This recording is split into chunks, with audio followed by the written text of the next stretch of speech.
So today is Wednesday, August 20th, 2025. It is exactly 7 o'clock. So we are starting our meetings now at 7 o'clock. We have historically started at 7:15. Why 7:15? I have no idea, but Bob made the executive decision last month to go ahead and make it 7, so we now start at 7. Thank you, Bob. All right. So first off, I want to bring Carl up. Carl, come on, and just, did everybody enjoy your meal from the local peasant? That was fantastic.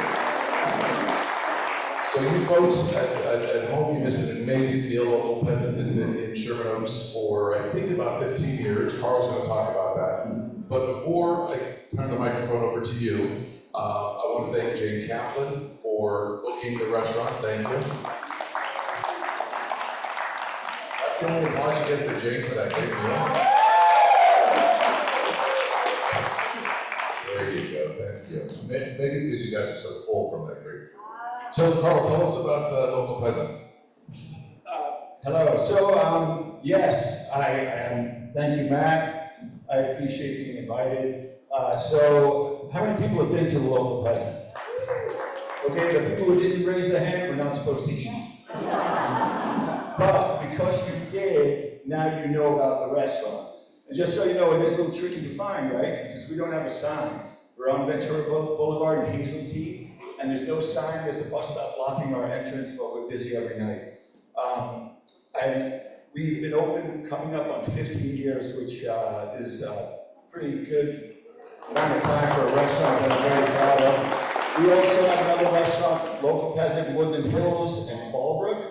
And both the restaurants are open daily at night. We have a great happy hour from 4 to 6. We have brunch, and both places have back venues that you could have parties. We have weddings there, and parties, baby showers. So 15 years, food's been going well. Everything's really, I appreciate the neighborhood. Thank you. Sherman Oaks has been a blessing for us because as soon as we opened, people would walk into the restaurant and be like, oh my God, this is exactly what we needed. And so we're still around 15 years. There's a lot of other restaurants opening there that are doing a good job too. It's a tough business, but we're still here and we need your support.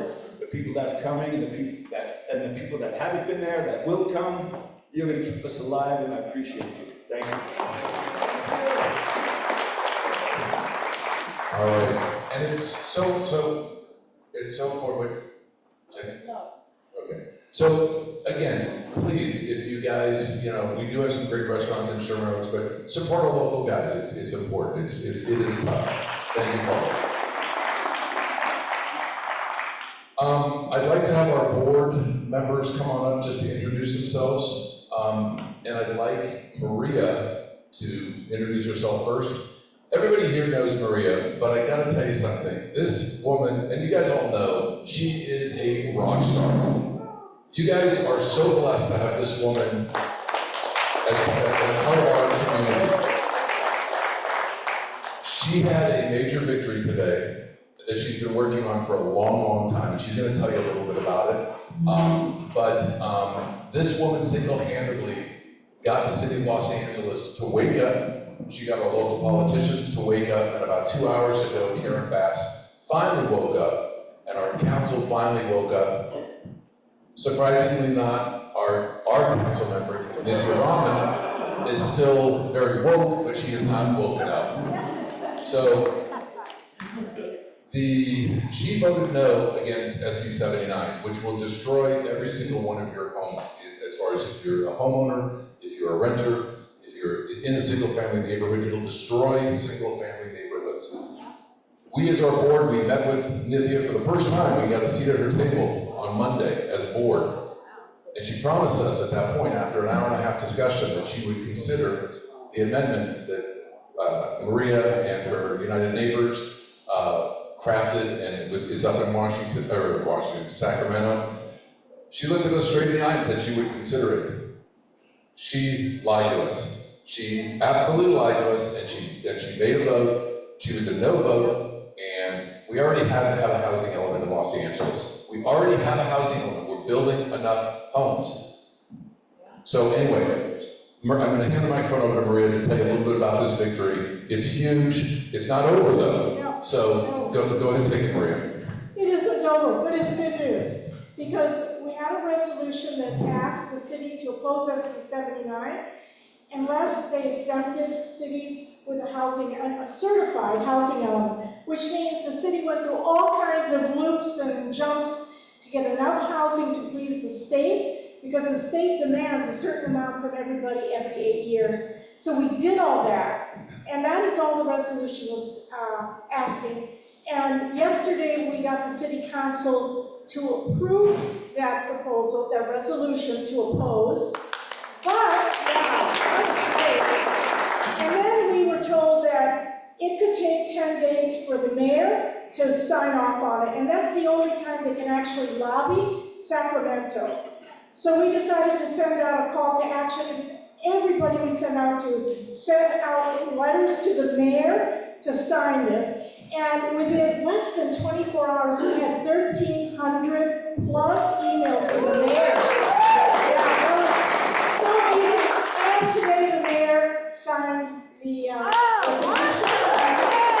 so now they can lobby Sacramento, and that helps us because the other delegation now has the city of Los Angeles saying they don't like it without the amendment. So we're hoping we can keep pushing, and we will keep pushing because there's still a fight ahead.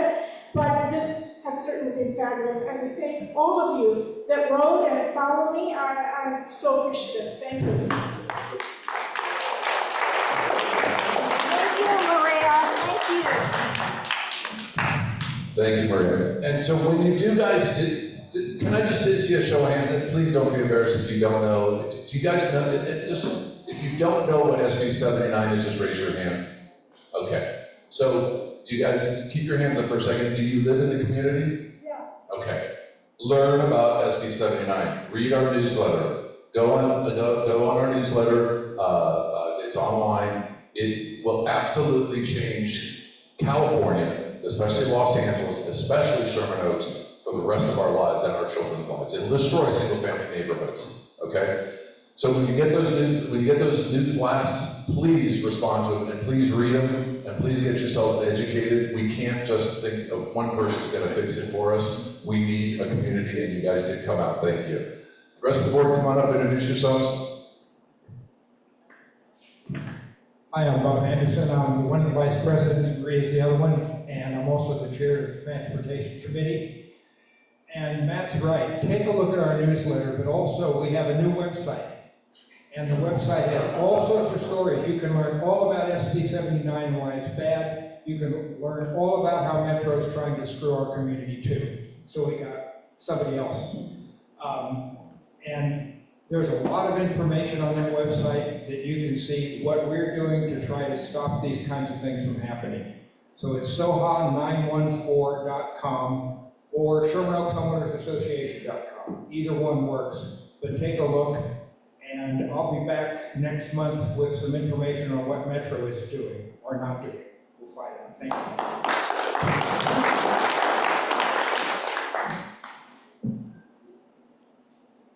Good evening. I'm Jay Weitzler. I'm the secretary of the organization, and I do want to second what Matt said about Maria being a rock star, and Bob definitely is the first violin. You guys have no idea how much time and effort these two people put in. The rest of us feel like we're their backup group no matter how hard anybody works. They are two amazing people, and we are very, very fortunate that they are in the positions they're in. So thank you all for coming. And by the way, I am a liaison with the Buckley School, and if you notice, there's a few more kids going to and from the school, Sally Sakon, and they're all back there. They have a whole bunch more kids. They have maybe five more children going to be educated up there this year because of the fires. They were allowed to increase from 830 to a few more, and I think they're going to have 835 students. So if your street gets clogged up with those 5 kids, please let me know and we'll deal with it. But we always thank them for their contributions to the community. Thank you.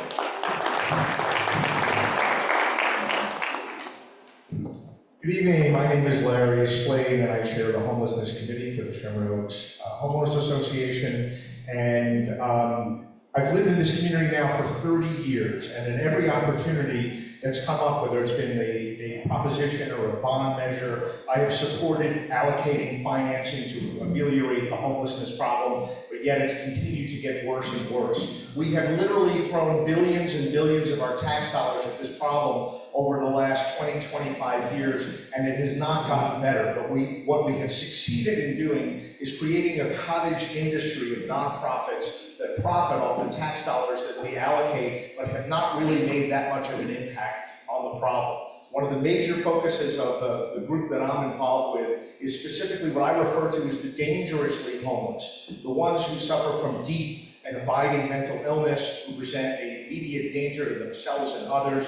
There is not, as of yet, an effective legal mechanism to remove them from the streets. You have housing responsible, the city of LA is responsible for housing, the county of LA is responsible for mental health treatment, and you have a bunch of different programs trying to address the problem. The Supreme Court of the United States, which has issued a lot of decisions in the last couple of years with which I disagree, is about to rule on an issue as to whether or not cities have a right to remove people from the street forcibly.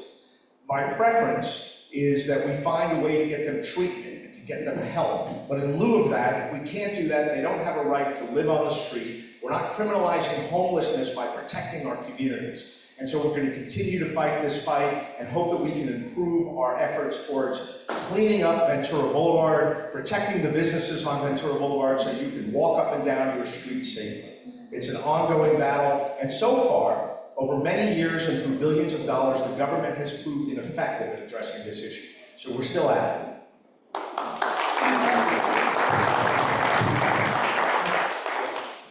Hi everybody, my name is Kelly Lynch. I'm your beautification co-chair. For those of you that were at our previous meeting, we had a great event May 17th. We did a lot of cleanup in our neighborhood. We got trees planted from Van Nuys to Coldwater, which is our boundary that way.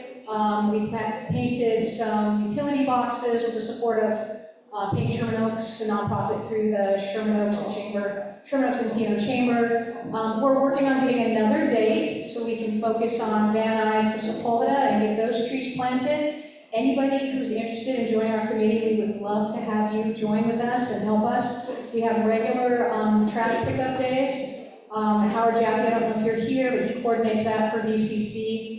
It's the first and third Saturday of the month. It's a lot of fun. You can meet some great people that come out on a regular basis, and you're doing great things for the community, so thank you. Hi, I'm John Ice, and I'm the treasurer of the association. Thank you. Also, before John leaves, John, how long have you been on our board?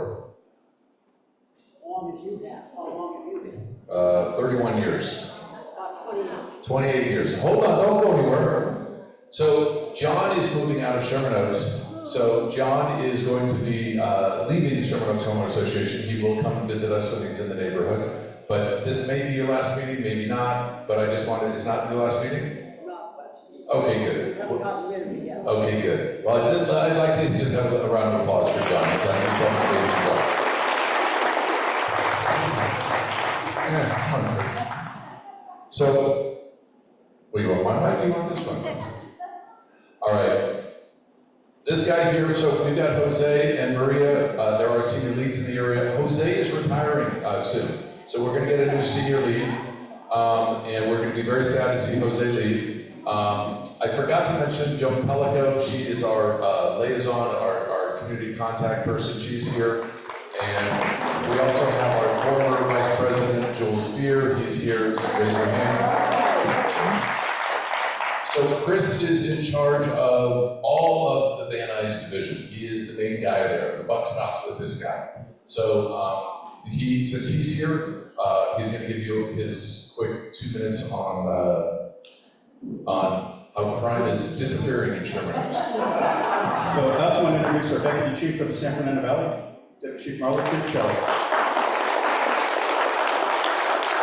So regarding Van Nuys, Sherman Oaks area, you guys know I hate talking about statistics, right? Because statistically it shows that we're doing really well, but our mission is to reduce crime and fear of crime, right? So with that, we're going to keep working to reduce crime to zero. That's our goal. Some things that we're seeing, we have an increase in burglary from motor vehicle, burglary and theft from motor vehicle. So please do not leave items visible in your vehicle, okay? So we're having a slight increase in that. Also, fire prevention. We know it's getting hot now, right? It's going to get windy. So I'm proud to say, knock on wood, Sherman Oaks, Van Nuys division, we were the only division in the valley that was not significantly impacted by fires. The community did a great job reporting arsonist activity to us. We were able to make some key arrests. So again, please keep eyes out for your community and report suspicious activity. Also regarding burglaries, as it gets hotter, people want to leave their windows open, right? Watch out for each other. We're fortunate we have not had an increase statistically in burglaries here. But with that said, set your alarms, watch out for your neighborhood, right? And watch out for each other, please. And then also, Van Nuys, we're going to be starting a volunteer surveillance team. So that will consist of community members that are trained by officers that will go out in their own vehicles with direct communication to us. And they'll be looking for burglary suspects, robbery suspects, basically trying to stop crime, giving us information so we can make those key arrests. And then lastly, Sepulveda and Oxnard, you guys see it off the 405 freeway? That homeless campus was there for years. So with the help of CD4 and the mayor's office, we were able to do an inside safe operation. We were able to get housing for 37 individuals, as well as remove about 87 tons of debris and trash. So, yeah. And lastly, First Amendment auditors. There are individuals in the community, they're called First Amendment auditors. You've probably seen them on YouTube, Instagram, TikTok. They videotape people in public places trying to incite some type of reaction. Okay? So please don't take the bait. Don't engage with those individuals. We recently had an arrest of a community member that engaged with one of those individuals. So if they're doing suspicious criminal activity, report it to us. But again, if they're in a public place, they have the right to film. We don't want to see anybody becoming a suspect in a crime that's easily preventable. And again, we're here to serve you, protect you, and keep you safe, and we look forward to a great rest of 2025. Thank you.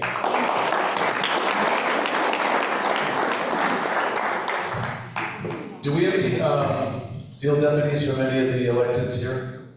No? You want to come up? Okay, so while she's coming up, I do want to mention a couple things. I introduced the board because these are the guys that are part of Sherman Oaks Homeowners Association. If you guys have an interest in participating, please reach out to any of those folks if you want to be part of beautification, if you want to be part of homeless. Howard, are you here? Howard's not here. So Howard's been very active as far as dealing with the homeless issue. Come on. So again, and if you also want to volunteer with the Los Angeles Police Department, they are underfunded and undermanned. So we have Andrew Malkeen, who lives in my neighborhood, who is a volunteer with the police department. He volunteers his time. When he has time, he's got a family. So if you guys do want, if you have some extra time and you don't have to go out there, you don't have to go arrest the bad guys. They need help inside the office. They need help on eyes on the streets. So if you want to do any of that kind of stuff, see Jose, see Maria, see I'll never get your name right. Sorry. I know Mariana. I know. I've only known her for 10 years. I'm still calling my wife anyway. So again, if you do have an interest, if you do have some extra time, please don't just sit on your hands, do something. And speaking of that, before I hand the microphone over to you, we do have a new district director for Nithya Raman's office, your council person. His name is Jay. I met with him a few weeks ago. He was supposed to come here tonight and introduce himself. You're here. Awesome. Stand up. So that's our new district director for Nithya's office. So if you guys have issues with homeless, if you guys have issues, I know it's not necessarily you directly, but if you guys have issues, please don't send it to us, okay? We have no power to deal with the homeless issue. If you got crime, if you got filth, if you got issues, these are issues that are real issues. We understand that. It goes to our council member office. Please send an email to the council person, okay? Send it to Jay, send it to Tilly, send it to Nithya. You can copy us on it, our SOHA email as well. But stay vigilant, okay? Sometimes the squeaky wheel gets the oil. So I'm glad Jay's here. Jay, you sticking around afterwards so people can come and see you, or you?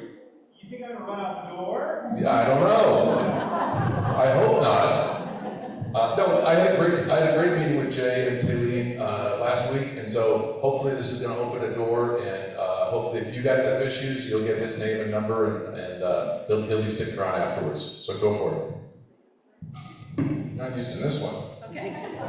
Hi, good evening. I'm Diane Rana, District Director for Assemblymember Nick Schultz. I'll be brief because I know you have a great guest speaker this evening. The legislature is on their last 4 weeks of session. So if you're aware of any bills which you support or oppose, the fastest way to get that message directly to Assemblymember Schultz is through our website. He can access all of those messages in Sacramento. He can see, put in the bill number and see who's contacted him in support and opposition, and it goes to him pretty much instantaneously. You're also welcome to call the office if you're not comfortable using the website. I do want to mention that on November 12th, the office is hosting a community meeting with Caltrans and the regional director for the district. Her name is Gloria Roberts. We're going to talk about issues of concern in the district. It's going to be at I think it's Oakwood or Oakmont, I apologize, the school in Valley Village. Oakwood, thank you, Matt. We'll be sending out a message about that. And if you or someone you know need help with a state agency, please give us a call. Your driver's license didn't come in the mail? Give us a call. We'll help get it to you. Issues with your tax refund? Give us a call. We'll help get it to you. Thank you.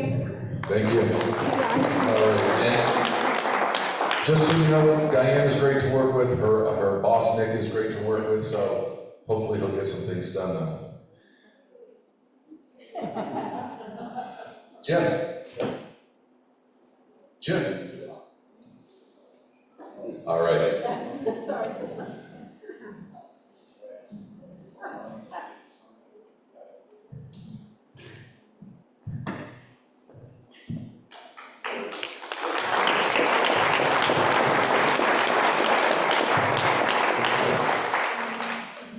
So Jim has been here. Thank you for coming, by the way.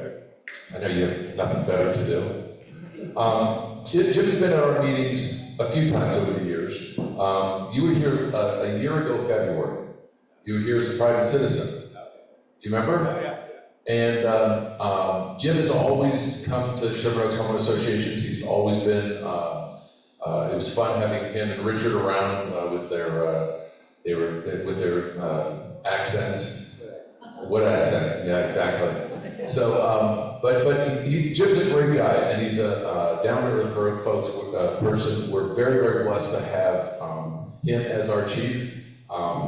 You've got an amazing group, especially in the Van Nuys division. You've got, we are very blessed to have these senior lead officers.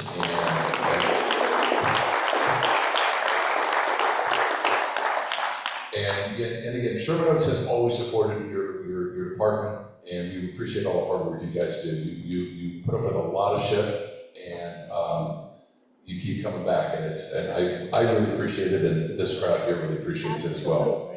So tell us about all these folks. Some of these folks don't know who Jim is like I do, but why don't you just talk a few minutes about yourself, and you've got an amazing career. So why don't you do that, and then we can get into some of the questions. This chair was not meant for a guy with a gun belt on. It's too narrow. Hey, I looked around this room as I came in. Jim McDonnell, and it's a pleasure to meet many of you, but to see so many of you again. I look around this room, and we started really getting into the community in the mid-90s with community policing, and so many of you were on board right from the beginning. And I look here and I just say thank you to you for your resilience, for your staying power, for putting up with years and years of frustration on many cases, but yet staying in the game and getting things done, and a beautiful community to show for it. And as I travel around the city, there's a relative handful of people that you see at all the meetings that are involved in all the groups, the doers, the people who get out there and do what they can to make the community as safe as it can be, and as good as it can be, as vital and vibrant as it can be. And you're those people, so thank you very, very much for that. A little about my background for those I haven't had the privilege of meeting. Grew up in Boston, probably not a secret to you already. But my parents came over to this country a year before I was born from Ireland, and grew up down the street from Fenway Park and pretty much in the city. And probably my senior year in high school, realized that I wanted to be a police officer. I wanted a job where every day was a new day. Every day you got to meet new people, had new challenges, and start from scratch. And at the end of the day, feel like you were able to help people. So I looked around and in my limited worldview, you know, if you did it right, the police officer was a good way to be able to do that. So then I went to college, focused on that mission. When I was a senior in college, I did an internship with the Boston Police Department and thought I would have a job there. They laid off 25% of the department due to a tax cutting measure at the time. So I wrote letters back when we did that around the country to see where there was opportunity and where there was a good reputation. LAPD had both. But with the Boston mindset, you didn't get on the job unless you knew somebody. So I didn't hold out much hope for that. But figured if I didn't at least try, then I'd regret it for the rest of my life, maybe for what could have been. So I did. I came out, took the tests, and ended up moving out here, getting a job offer, and spending the next 29 years with the Los Angeles Police Department. And I couldn't have imagined the adventure that would have been back in 1981 when I came out. Retired from the department in 2010, took over as Chief of Police in Long Beach, did that for 5 years, sat on a commission at the request of one of the Board of Supervisors members, and looked at the violence in the LA County jail system, the Citizens Commission on Jail Violence. It was mostly federal judges retired who were on that, and they wanted somebody with a police background, so I agreed to do it. Never intending to take it further than that. We did a report on the Sheriff's Department, which was very upfront, no punches pulled on what was wrong, what needed to be done. People encouraged me to run for sheriff. That was not where I came from, not what I had intended at any point. But I saw what was going on in there and waited a year, and then we saw what happened with the Sheriff's Department, indictments of a number of people, including the sheriff and undersheriff. And I then, a year later, reconsidered and ran and became sheriff for 4 years. So after having done that, went into the private sector as a consultant and worked at USC, ran a think tank there, public safety think tank. The job opened up here at LAPD, and here I am late in the innings in my own life, and looked at it and thought, you know what, once again, much the same feeling I had as a kid coming out here. You know, if I don't put in for it, you know, I'll never know what maybe could have been. So I did. I threw my hat in the ring, and Mayor Bass picked me for the job, and I've been in now since November 6th officially. And what a ride it's been, 2025, oh my God. There's been one thing after another, and I say that because we as an organization have been tested like I couldn't have imagined we'd be tested in half a year. The fires, the floods, the mudslides, the budget issues that we faced and continue to face, and then the protests as a result of the immigration enforcement, and in some places the riots that we saw, the assaults on our police officers out there, the resilience that they showed, and the restraint that they showed, tremendous restraint. If you were watching and were having awareness of the level of violence that was in some places where they're shooting bottle rockets from protected positions. They ripped down, and I remember on first week, they ripped down awnings off the little Tokyo businesses, put them in the middle of the streets, back them up with water barricades, and then fire commercial-grade fireworks at police officers using PVC pipe as a platform. And that went on, and our folks were standing on the skirmish line, and really it was very, very dangerous conditions out there. So a lot of people, you don't hear that much in the media, the accounts of it, but I take my hat off to them for the courage and resilience and really restraint that was shown throughout that month-long period. So we moved now into the rest of the year, and I'm hoping we used up all of the disaster stuff in the first half of this year, and then the second half will be a much better place for all of us. But in spite of that, when I look at what we faced and with the lack of personnel that we currently have, we're down 1,400 police officers from where we were 5 years ago. We're down 750 civilian professional staff. And that really, on a department that's lean when it's fully deployed, that really makes a big difference. But our folks keep getting out there doing it day in and day out. And as a tribute to them, the crime rate, which you think would have went up because we're deployed elsewhere, homicides last year were down 14%, we're down 28% this year from last year. That's the best indicator of reliable crime stats. But aggravated assaults are fairly even from last year, and everything else is trending down. And burglaries as well, even though the ones we've seen are so problematic, and we're working that very hard. You will see some results on that here very soon. Can't go into much detail more than that right now. But I just look at where we are as a city, as a region, where we have so much coming our way. You know, you look at the events that you're well familiar with, the World Cup next year, and then the Olympics 2 years later, and the Paralympic Games. The eyes of the world will be on Los Angeles. So we all have to step up. We all have to be able to make the city shine in the eyes of the world, because that will impact the viability of this city and region for a generation to come. People will form opinions about Los Angeles based on what they see and what occurs here during that period. And so we have a lot riding on this, all of us, each and every one of us. We're going to do the very best we can to be able to provide the training, to be able to get the tools and equipment that we need. But in order to do that, we need support. We need community support, and we need political support. And the community support, I'm preaching to the choir, talking to everyone here tonight, certainly, and I thank you for that. But we need everybody to be advocates and get out there and talk to your neighbors, your relatives, and those that aren't as plugged in as you. Because people today are operating off so little information. They get their tweet, they get whatever it is on social media, and that's what they run with. And it's a mile wide and an inch deep, and make solid opinions on something that's not accurate at all. And then political support, we desperately need that. That's where our budget comes from. That's where we can decide how many we can hire, how many people we can retain, our tools, our technology, our equipment. And to be straight out, we don't have that. When you look at our council, we have 4 members of the council who are not pro-police in any fashion.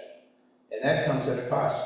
It affects our recruiting, it affects our ability to be able to get people trained, the equipment they need, the technology to be able to move forward. So people often ask, well, what can I do as a citizen?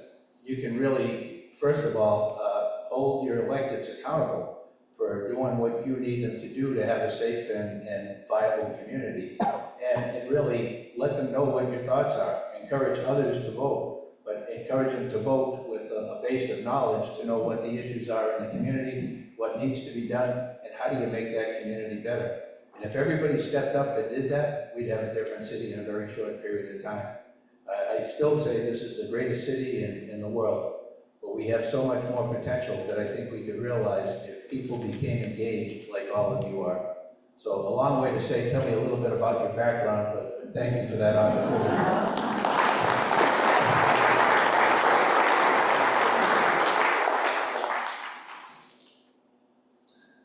I can't sit here now. You're taller than me, though, quite All right. That's okay. Okay, so I do want to get into budgets, recruitment, all that. But the thing that's front and center for us right now are the 2 biggest issues right now. You kind of touched on both of them, one of them, which is the ICE rates, and we will get into that in a second. But what's front and center for a lot of folks in the room right now, we got a lot of email questions about it. The home burglaries. They have been attacking south of the boulevard for a long time now, not just south of the boulevard, north of the boulevard as well. They typically have been coming off the 101, the 170, the 405, because it's easy on, easy off as far as getting out of town or back to where they came from. And you know, in Encino, Sherman Oaks, Studio City, it's been hit harder and harder and harder. Alan Shear, are you here? Alan has a question, and it kind of summarizes, but you know, he basically talks about a lot of the calls that come into the Van Nuys division are north of Burbank. It's the same pool of officers that are pulled north, and so the south of the boulevard or south of Burbank Boulevard gets a lot less attention on our street. It's very rare that we ever see a patrol car go by. And I think a lot of the folks in here feel the same way. So I understand that your budgets are down, the manpower's down, but can that be addressed? And you want to speak on that? I've got a couple of follow-up questions as well. So if you put it in terms of picture yourself as the watch commander in a police division. There's 21 police divisions throughout the city. And you have so many units per night, 2 officers generally per black and white that you see out there. And they get out a roll call, during roll call, they get briefed on what's going on in the division. They're constantly getting updated with information as to what to look for and that kind of thing. They know their area, the senior lead officers are the quarterbacks for each of the basic cars. They let them know what the needs are, what the concerns, and what the crime problems are, you know, as well as what they already bring to the table. And so they get out there, and in their patrol time, as they're cruising around, they're working those problems. They're hitting the neighborhoods where they've had the greatest number of break-ins, for instance, robberies. They're looking for a number of different things, gang activity. And so they're out there until a call comes. And oftentimes, when they leave roll call, they get in the police car, and the computer in the car where they get the calls from may have 5 calls waiting. And then if they handle 2 of those, they get 2 more. And on like that for their whole shift. So they're running from call to call to call. Those calls are driving where they are. In their free time, they'll probably want to go to where you're talking about, where the issues are, where the communities express concerns, and they do the best they can with their available time. When a deployment allows, the captains, the watch commanders will put out additional units that aren't subject to radio calls. They can stay focused in those areas where the problems are, such as the burglaries in Encino and Sherman Oaks. And so we try and balance what we can, but as you all know, because you've been doing this for a long time, that when there's a pursuit, when there's a shooting, when there's something of great significance happening, it drains the cars to that event. If you have a pursuit with a perimeter, you're going to have a number of cars necessary with the air unit to be able to take that suspect into custody. If you don't do that, that suspect gets a free pass and is out of there. But it is very draining every time you have one of these, and you could have a busy division with 2 or 3 shootings working at the same time. And so I would love to be able to say that, you know, we will have X amount of cars in the areas that you'd like to see them, because we'd like to see them there too. But our limitations are the number of personnel that we have and our ability to be able to have free time. There are certain days of the week where it's not as busy as other days. Those days we focus, but we also look very closely. We have a tremendous capability as it relates to crime analysis, and they will plot in very detailed terms what's going on. Times of day, days of week, locations, suspects, descriptions, down to a minute detail when they're available. And they then dictate where the extra patrol minutes can be spent with the best return on investment. So all of that to say that it is kind of a lot of plates spinning, a lot going on to make a determination as to when you'll see a black and white come by. Too often when you see them going by, they're racing by, running from one call to another. In addition though, we have resources throughout the department that we've used up in this area quite a bit. The mounted unit, high visibility patrol, they can get to places that vehicles can't. We have our Metropolitan Division resources, which do specialized surveillance. We have other surveillance units. We have a lot of units that you don't see that have been working this. Air support, for example, they patrol. They're like a black and white in the sky, but they're looking for things on the ground that tie in with the crime problems that we're working at the divisional level as well. So we also have other resources because these suspects doing these crimes are not just focused on this neighborhood. They're working throughout the whole Southland. And as you're probably well versed in, there's 2 main groups, I would say, that are committing most of these burglaries. And those are the South American burglary crews that come up generally from Peru or other South American countries on a 90-day visa. And then they are very organized and they work together in a systematic way to take the things that they're looking for that they can bring to a warehouse and then they fence from there. They also have South LA burglary crews, which are the gangs in South LA that operate in this fashion. They basically replicate what the South American crews have been doing using surveillance, pre-incident surveillance, where they'll go out and they target, and they may target you based on what you're doing on social media. You're showing off Rolexes, fancy bags, fancy cars, this kind of stuff. You make yourself a target when you do that. They go to nice restaurants and they'll watch who comes and goes, what kind of car they get in. They follow you, see where you go, where you live. Then they may put cameras in either in your own flower beds or your neighbors, or in a vehicle parked across the street, leave it for 2 days. They get your pattern of life. What time do you come? What time do you go? Do you go to the gym every morning at 9:30? You go for lunch at 11:30 and meet somebody? Then they know when you're not going to be home. They then come out, they'll knock on the door, generally front door, no answer, come back in 10 minutes, knock again, no answer still, go around the back, break the slider, they're in and out. They use jammers. If you have wireless Wi-Fi and cameras, they'll knock that out. That then doesn't work to your advantage. Or they'll cut the hardwire in some cases if they're sophisticated enough. But they're in and out in no time. They know what they want. They'll take small safes, the handbags, the Rolex watches in particular, very easy to resell, and cash and guns. And so those are the kind of things we're seeing very frequently taken in these crimes. But we are working on them extensively. I think that in the next week or so, we'll be able to talk about some things that have been going on with our units, and then hopefully we'll get some satisfaction from what's been happening. Okay. I've always been involved in community work, and lifelong resident of Sherman Oaks.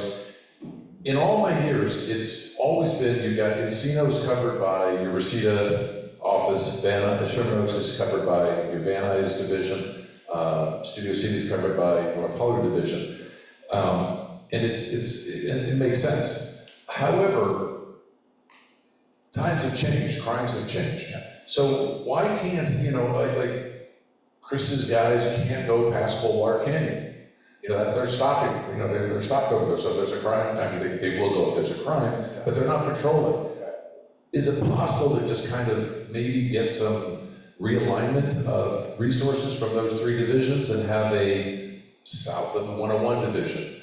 Just with, just so that the calls are, that is the exit points off the freeway. So that's where a lot of it, just an idea. No, it's a great idea. We have a patrol plan that has about 45 factors they weigh as to how we deploy our resources. The basic car plan is something that was created back in the late 60s, which divided the city up at the time into, I want to say, 124 basic car areas citywide.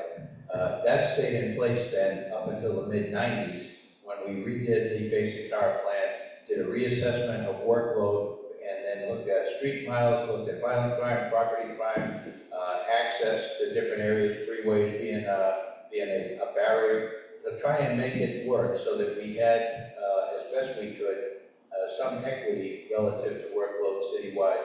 So we went from 122 basic cars to 168 in the mid-80s, or mid-90s. And we have not done that again since then, other than when we opened up the additional stations. So Mission, Topanga, Olympic. When we opened up those stations, we reconfigured again to be able to divide it up so we equalize workload. That hasn't been done in a long time. It needs to be done again. The challenge for us that most likely, because the population has increased since then, the study will show that we need additional basic car areas. The city needs to be further divided up. So if we do that now, we don't have the people to be able to divide up and have that many more senior lead officers and patrol officers to be able to do the basic car infrastructure. So that is a challenge for us. Once we start getting healthy, which I hope will be very soon, when people talk about recruitment being down, it's been very, very rough in the past 5 to 10 years as far as getting people, young people who want to become police officers. It was tough to be able to retain the police officers we have post-2020. We had a brain drain, not only here at LAPD, but across the nation. People who were eligible for retirement didn't feel they were supported, and they left. They retired and went and did something else. And that, for us, was terrible, because those were the mentors for the next generation. Those were the senior people who knew how to do this job in a way that they learned over many years. It's the difference between being smart and being wise, and you get that really over time in bumps and bruises. So many of those people left the field that it left us with a gap in that regard. We're still making up and trying to be able to do what we can to impart that knowledge, if you will, and wisdom to the people who are now in these positions of responsibility. So post-2020, major impact that will be felt for generations in this profession and at great cost to the community, I think, nationwide. Put me back on track here. Okay. I'm going to change subjects. Okay. Would you support, I know you support, you use a gun, you get an extra enhancement in admission of a crime. Obviously, you support that. Would you support a legislation that if you wear a mask, if you wear a hoodie in the commission of a home burglary or a business burglary, that you get an extra enhancement as well? Yeah, I look at people wearing masks out on the street. I'm not talking about COVID type stuff. Right. People who are masked up and doing crimes, particularly we see people who are doing crimes like that and felonies. People who are also out there demonstrating, throwing rocks at the police, doing the types of things, and then they have basic anonymity because of that. To me, that should be something that dealt with through legislation. What has been dealt with legislation, and is just the opposite of that, is legislation to stop police from wearing masks. Right. And I understand the whole piece about the immigration enforcement, but there's an exemption in there that if you're undercover, then you're not affected by what they're looking to put through the state. The feds who are doing the immigration enforcement claim that they're undercover.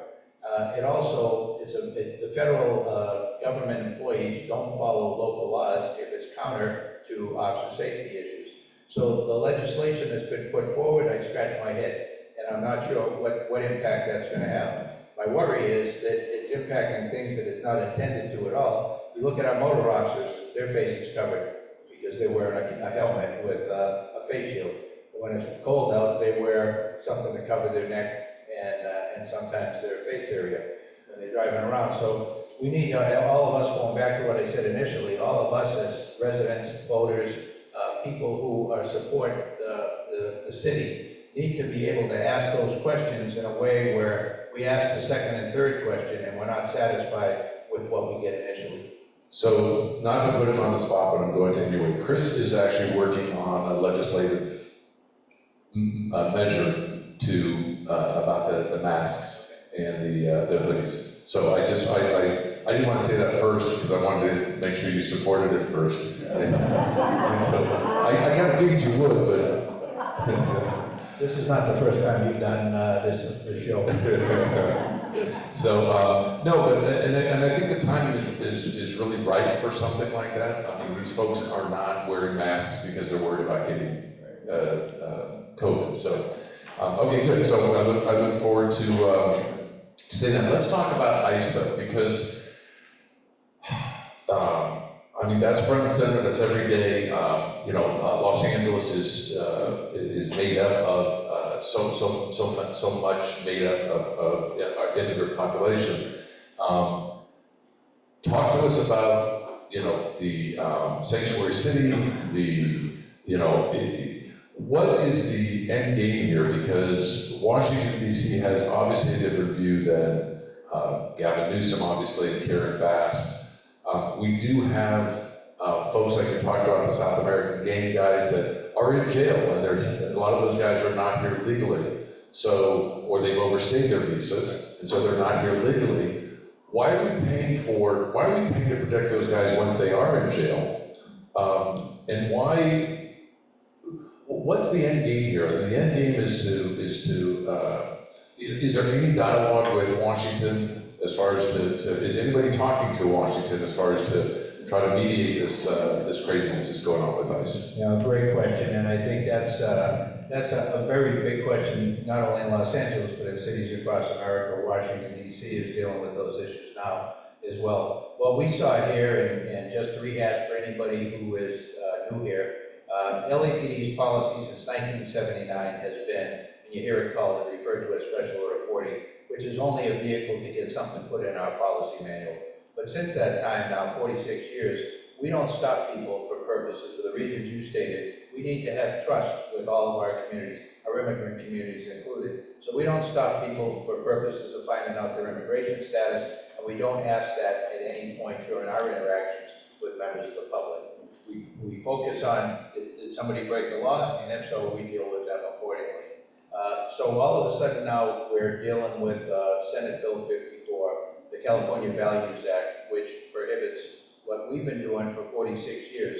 It basically mirrors that for the most part. So, but it also prohibited ICE from going into the jails and taking people who are going to be released, who are not here legally, and then deporting those people. Senate Bill 54 prohibited that from happening. So when I was sheriff and that bill was proposed, I advocated that we did not do a blanket Senate Bill 54, which precluded ICE from interacting with the jails, because I knew, and at the time it was not politically popular, but the people who were in jail for violent crimes, certain violent crimes in particular, if they were not dealt with from a standpoint of accountability, they were going to be released back into the communities they came from, the immigrant communities, to reoffend and hurt more people again and again and again. We've seen the repeat offenders. A relative handful of people in our society are the ones who offend over and over again, particularly with serious violent crimes. Many of them are gang involved. Many others are dealing with mental health issues. And so, again, it seemed to me to be a reasonable accommodation to look at that, at least look at that as something that could be an alternative. Because ICE is going to, at the time I said ICE is going to do what they do. And it's either going to be in the jails or go out into the community looking for people and then taking up whoever they find there who is involved or not involved in anything. But if they're in that environment, they're going to be subject as well to arrest. And that is exactly what we've seen here recently.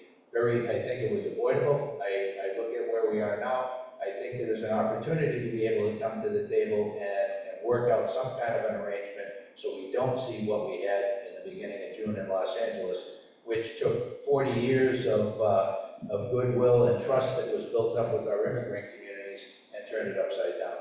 The LAPD was blamed for something that we don't do, civil immigration enforcement, simply because we were at the scene when that was occurring. Well, my hope is we would be at the scene of anything occurring like that, where people are running around with guns, sometimes with masks on and playing cars. We have an obligation to be at the scene to protect people at there. We got a lot of calls, or several calls anyway, for kidnapping in progress.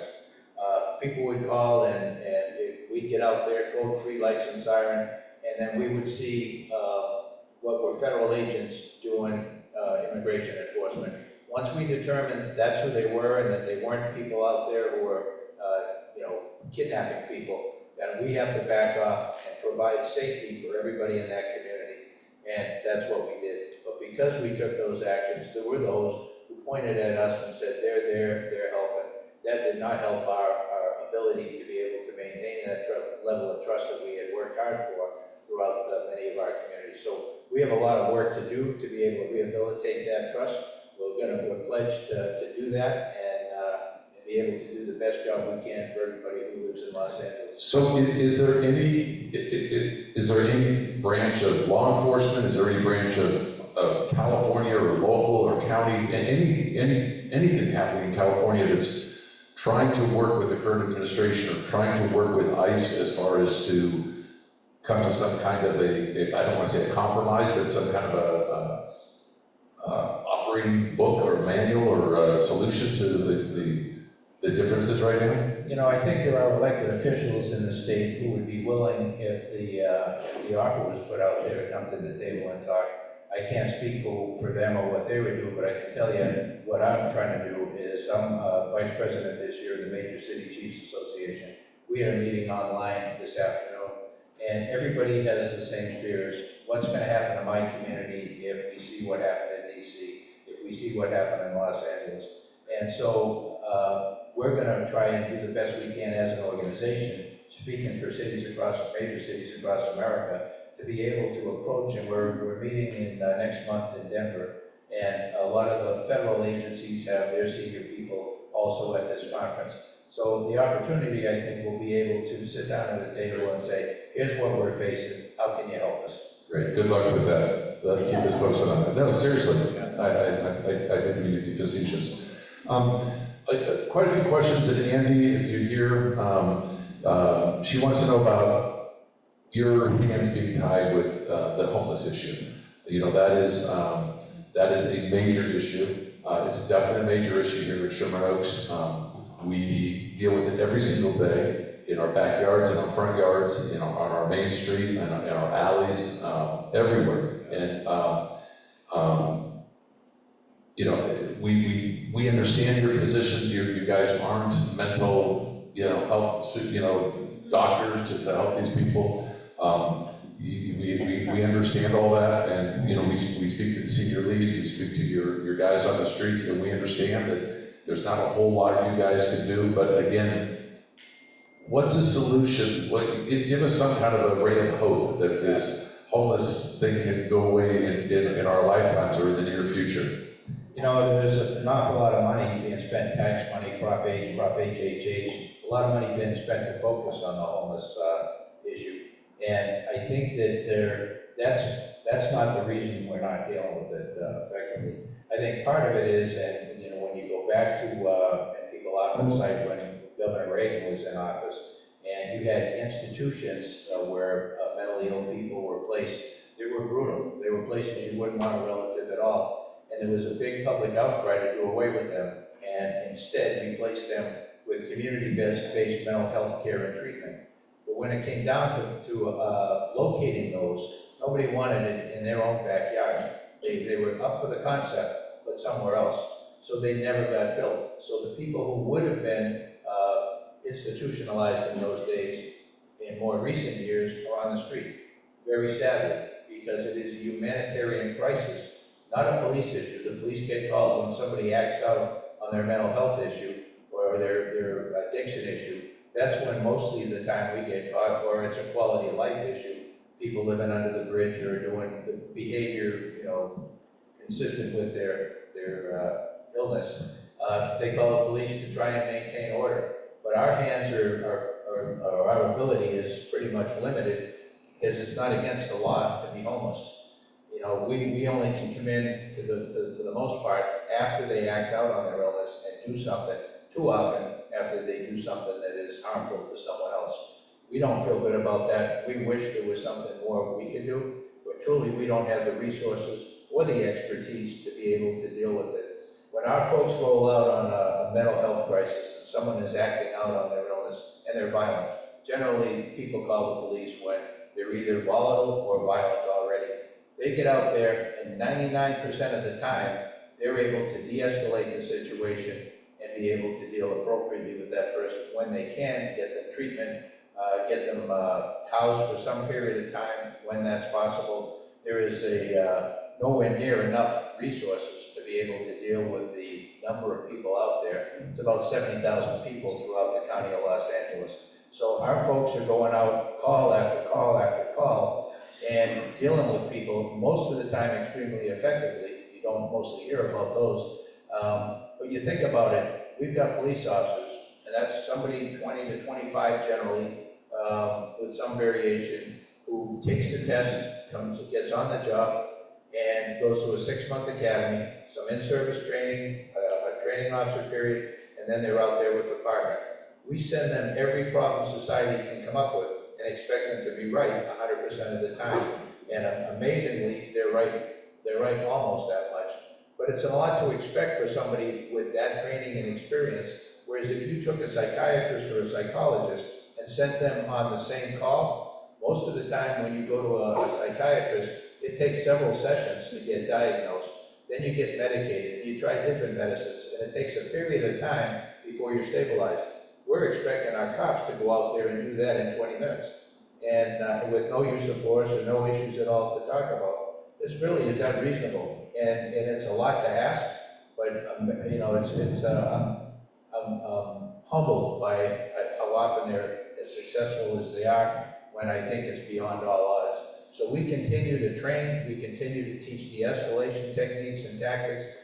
We do the very best we can. The MET teams, which started here at LAPD, are now replicated around the country and around the world, where you pair up a police officer with a mental health clinician. Those are great units. Those, when I was sheriff, I tripled the number of those. That is nowhere near enough, but that's all the resources we had. But what we found in looking at that was when a MET unit responds to a call as opposed to a patrol unit, 90+% of the time, the individual in crisis doesn't go to jail. They find them treatment. They find them someplace to go where they're going to be helped. And in government, if you have something that works 90+% of the time, you should be copying that and sharing it every way you can. So I'm a big advocate for that. Again, it's very labor intensive, not just from us being able to dedicate a police officer because it's worth the investment, but from the mental health clinicians, they don't have enough people who are willing to go out in the field under the conditions they work in and do that job. It is a very difficult job. If your officers did not have to deal with the homeless folks, the mental health homeless folks, a lot of it's, some of the more progressive council members talk about this, I think it's called a care team or a circle team. And they talk about, well, you don't have to call LAPD for this, you can call the non-emergency phone number and they'll send out a care team representative if it's 9 to 5, Monday through Friday kind of thing. But let's say that care team had the resources to be able to answer calls 24 hours a day, 7 days a week. What percentage of that workload would be taken off of LAPD rank and file as far as not having to respond to those types of calls? I'll defer to those who are handling those calls every day on a percentage, roughly. But I'll tell you that those programs are working better than I thought they were going to when they first put them in place. The key there is the people who are the call takers.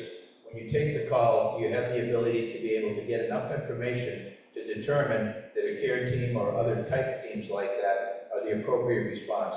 Because the last thing I would want to do is send a team like that of people who aren't trained or aren't to be able to deal with a violent person or a person with a weapon. I wouldn't want to send my kids out there who are doing that job rather than sending somebody who is trained to deal with that. So if the screening is done appropriately and you're able to get help to the people who need it, it works pretty well. It really does. It's a great tool. People think the police are against unarmed response. Absolutely not. Anybody who can help us with our workload, our call load, and do it in a way that's safe, first of all, and effective, we welcome the help. So what would you guess? I mean, any thoughts on that? We're answering about it right now. On radio calls, I think in general, radio calls are at least 75% are home. 75%. So if 75% of those calls, if those resources, if 75% of the workload, these guys would be able to concentrate on crime and crime prevention and crime protection. So why isn't that a circle program? Sorry? So again, the progressives have a point with certain things. Why aren't the dollars being spent on why aren't the resources being allocated so that you can now, if 75% of your dollars, it's not 75% of their calls, but it's not the dollars. Let's say it's 25% of the dollars. Now all of a sudden you have more folks. You have enough folks to serve and protect. It certainly would make a big difference. I mean, you have a pie is 100%, and if 75% that they cite radio calls are somehow affecting unhoused people, then that only leaves you 25% to be doing everything else. If you had somebody to take that off our plate, then certainly the rest of that pie then could be spent doing other types of police work, quality of life work, being able to help mentor kids, do all of these things we'd love to do. But so what can we do to get that circle program more effectuated here in our community or in Los Angeles? Yeah, and it goes back again to working with your elected officials, telling them what you need, demanding that you get the service you need, because they're the ones who decide where the budget dollars go. Would you guys like that to see? Does that make sense? So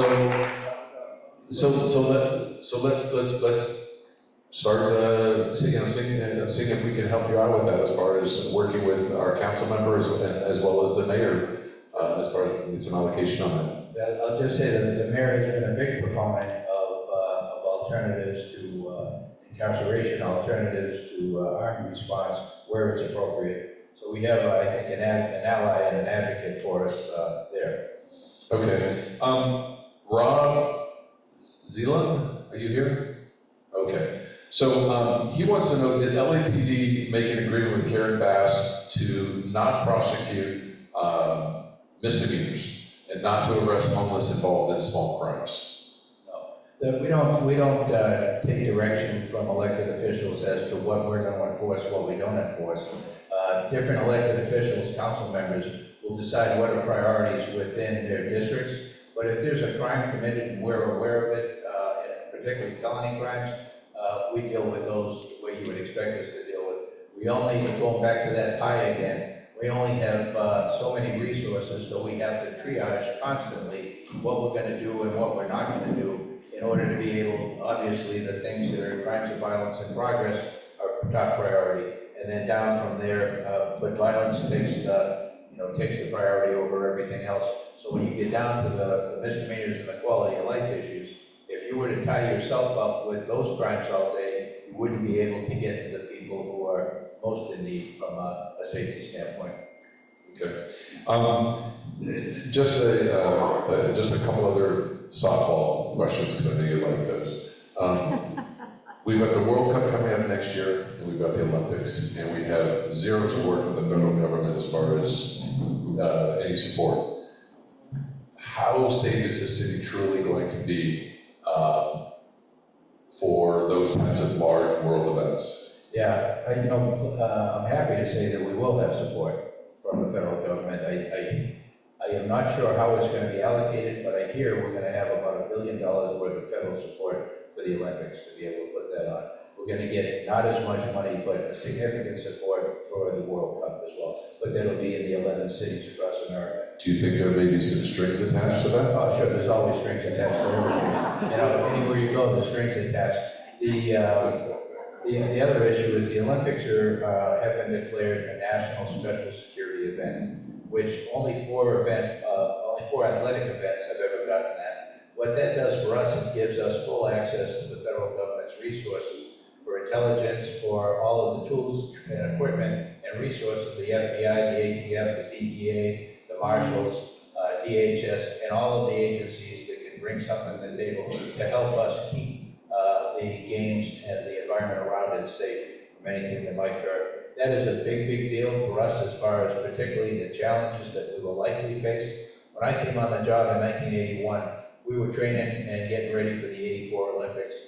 We were looking to see what happened in '72 in Munich. That's what we were training for and were afraid would happen. And we did everything we could to prevent that from happening. You come now, so many years later, for 28, are those crimes or those threats still viable? Absolutely. We have to train every bit as much for those types of things happening as we did in '84. But we also have now the overlay. We didn't have drones back in those days.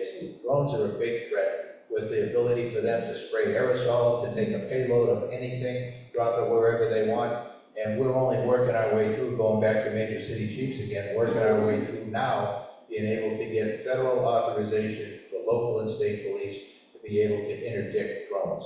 Because up to now, it's air piracy if you shoot down a drone or if you knock it down out of the air, unless you're authorized, and the only ones authorized are the Department of Energy, Department of Defense, FBI, and DHS.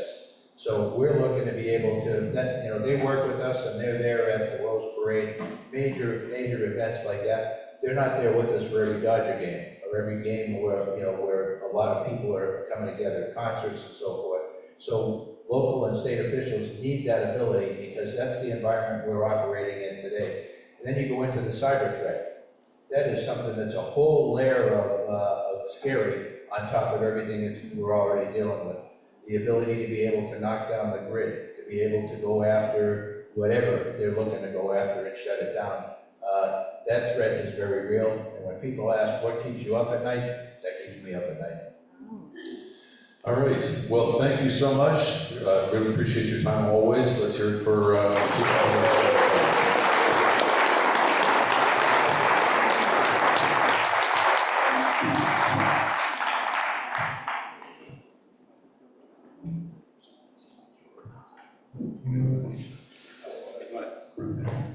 I guess so quiet. Next month, we've got a great speaker. We've got a great restaurant, thanks to Jane. Oh, yes, 20 to 30% is homeless-related crimes, not 75%. So, but still, that's a big, big chunk that if we can get the reallocation, that would be awesome. Please